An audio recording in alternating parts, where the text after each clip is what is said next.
আমার এই সিক্রেট রেসিপিতে আপনারা যদি চিকেন পপকর্ন বানান তাহলে আপনাদের চিকেন পপকর্নও এত বেশি মুচমুচে এবং কুড়মুড়ে হবে।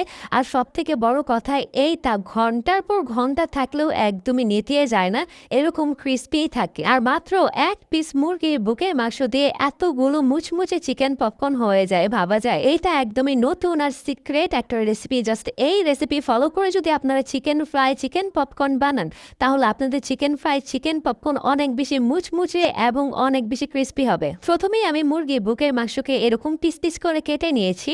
তারপর দিয়ে দিলাম সামান্য একটু লাল মরিচের গুঁড়া, সামান্য একটু লবণ, সয়া সস, ওয়েস্টার সস আর একটু আদা রসুনের পেস্ট দিয়ে দিলাম। তারপর দিয়ে দিলাম টমেটো সস। আর আপনাদের বাসায় যদি সয়া সস ওয়েস্টার সস না থাকে তাহলে এখানে একটু নুডলসের মশলা বা একটু ম্যাজিক মশলা দিয়ে দিলে হয়ে যাবে। এখন এটাকে প্রায় আধা ঘন্টার জন্য মেরিনেট করে রেখে দেব। এখন একটা বোলে নিয়ে নিয়েছি 1 কাপ ময়দা, সেই সাথে এখানে নিয়ে নিলাম 1 চা চামচ লাল মরিচের গুঁড়া, সামান্য একটু লবণ দিয়ে দিচ্ছি, নুডলসের মশলা। তারপর এখানে দিয়ে দেবো কর্নফ্লাওয়ার। এখানে আমি হাফ কাপের মতো কর্নফ্লাওয়ার দিচ্ছি। কর্নফ্লাওয়ার না থাকলে না দিলেও চলবে, তবে কর্নফ্লাওয়ার দিলে এটা অনেক বেশি ক্রিস্পি হয় আর অনেকক্ষণ পর্যন্ত ক্রিস্পি থাকে।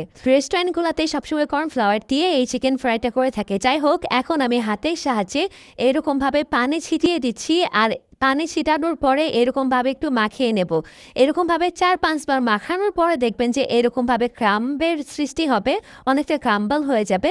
তখনই এরকমভাবে চেলে বাকি যে ময়দাগুলো ছিল সেগুলোকে আলাদা করে নেন। অবশ্যই এটাকে ভালোভাবে চেলে নেবেন। চেলে নেওয়ার পরে নিচে দেখবেন যে অনেকটাই ময়দা জমে আছে, সেই ময়দার ভিতরে পানি দিয়ে খুব সুন্দর একটা বেটার রেডি করে নেব। আমার দেখানো নিয়ম অনুযায়ী জাস্ট একবার বাসায় এই চিকেন পপকর্নগুলো বানাবেন, দেখবেন যে KFCর চিকেন পপকর্ন খাওয়া ভুলে যাবেন। এখন ওই বেটারের ভিতরে একটা করে চিকেন পিস নেব, তারপর এরকমভাবে ডুবিয়ে নিয়ে তারপর আমরা যে ক্রাম্সগুলো বানালাম সেই ক্রাম্সগুলোতে গড়িয়ে নেব। তারপর এরকম গরম তেলে ছেড়ে দেব, ছেড়ে এটাকে একদম ক্রিস্পি করে ভেজে নেব। চেষ্টা করবেন একটু সময় নিয়ে ভাজতে। এটা যত সময় নিয়ে ভাজবেন এটা কিন্তু তত বেশি ক্রিস্পি হবে এবং তত বেশি ক্রিস্পি থাকবে। আমি এই যাবৎকাল যত প্রকার চিকেন ফ্রাই বানাইছি সব থেকে ক্রিস্পি ছিল এইটা। এইটা একদম 7-8 ঘন্টা পর্যন্ত ক্রিস্পি থাকে, কিচ্ছু হয় না। আমার রেসিপিগুলো যদি আপনাদের ভালো লেগে থাকে তাহলে কিন্তু অবশ্যই রেসিপিটা শেয়ার দিয়ে আপনাদের টাইম লাইনে রেখে দেবেন যেন পরবর্তীতে দেখে দেখে বানাতে পারেন। আর যদি শেয়ার না দেন তাহলে কিন্তু রেসিপিটা হারিয়ে যাবে, তখন আর বানাতে পারবেন না, তখন কিন্তু আফসোস করবেন। আর এই রেসিপিতে আপনারা চিকেন ফ্রাই, উইংস ফ্রাই, যে কোনো ফ্রাই করতে পারবেন, একদম মুচমুচে হবে, এটা 100% গ্যারান্টি। আর কে কোথা থেকে আমার রেসিপিগুলো দেখছেন সেটা কিন্তু অবশ্যই কমেন্টে একবার হলেও জানিয়ে যাবেন, তাহলে আমি চেষ্টা করব আপনাদের কমেন্টের আনসারগুলো দেওয়ার।